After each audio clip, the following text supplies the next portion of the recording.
બનાસકાંઠાથી સમાચાર મળી રહ્યા છે કે ધાનેરાના સાંકડ ગામે 27 એપ્રિલના રોજ થયેલી હત્યાનો હવે પર્દાફાશ થયો છે. પર્દાફાશ થયો છે કે ખેતરના શેઢામાં દાટી નાખેલા મૃતકની લાશને એલસીબી અને ધાનેરા પોલીસે આજે બહાર કાઢી હતી.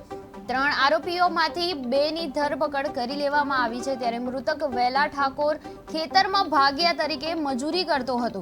અનેક અઠવાડિયા પહેલા થયેલી હત્યાની ફરિયાદ હવે નોંધાતા તપાસના ચક્રો ગતિમાન થયા છે. મૃતકના પરિવારજનોને મળેલી માહિતીને આધારે પોલીસે કાર્યવાહી શરૂ કરી દીધી છે. આરોપીઓએ વેલાભાઈને ગળે ટૂંપો આપીને ખેતરમાં દાટી દીધા હોવાનું ખુલ્લું પડ્યું છે. ધ્યાન આપવા જેવી બાબત એ છે કે પકડાયેલા આરોપીઓ પૈકી એક સામે અગાઉ પણ હત્યાનો આરોપ છે. જ્યારે પોલીસે ઘટના સ્થળેથી લાશ કઢાવતા મોટી સંખ્યામાં લોકો ઉમટી પડ્યા હતા. હાલ લાશને પીએમ માટે અમદાવાદ મોકલવામાં આવી છે અને સમગ્ર કેસની આગળની તપાસ ધાનેરા પોલીસ તથા એલસીબી ચલાવી રહી છે.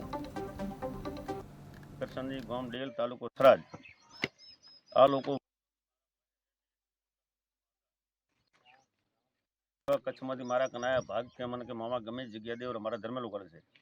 મેં કીધું સારું તને ભાગનું ગોતી નાખે, મારો ખેતર પડ્યો છે, તારે જે વાવવું હોય એ વાવવાની તને છૂટી છે એમ કરીને આ ઠાકોર છે. તમારું નામ શું છે ને સમગ્ર ઘટના શું બની છે?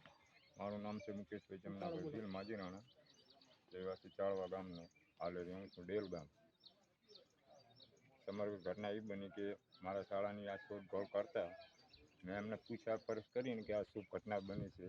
એટલે મેં આ મગજીને વાત કરી, મગજી દેવડાને વાત કરતાં પછી પોતે એલસીબીને કોન્ટેક કરી આપ્યો. એ ઘટના પછી આ સ્થળે પોલીસ પહોંચી અને આ બધી દુર્ઘટનાનું બધું સ્થળ બન્યું અહીંયા લાયા અને આ લાશ બહાર કાઢી અને આ બધો નિકાલ હવે પોલીસ જે કરે એ ન્યાય પોલીસ અમને અપાવે. ધાનેરા પોલીસ સ્ટેશન વિસ્તારમાં રહેતા વેલાજી શિવાજી માજીરાણા કે જેઓ આજથી 4 માસ અગાઉ ગાયબ થઈ ગયા હતા, જેની પોલીસે તપાસ કરતાને ખાસ કરીને અમારા એલસીબીના 2 જમાદારો કે જેમ કે અશોકભાઈ સજાભાઈ અને વિક્રમ પીરાભાઈ દ્વારા ખૂબ જ ઊંડાણપૂર્વક તપાસ કરતાં માનવું પડેલું કે તેઓ ગાયબ થયા છે, પરંતુ તેમને કોઈના દ્વારા જે છે એમની હત્યા કરી દેવામાં આવી છે.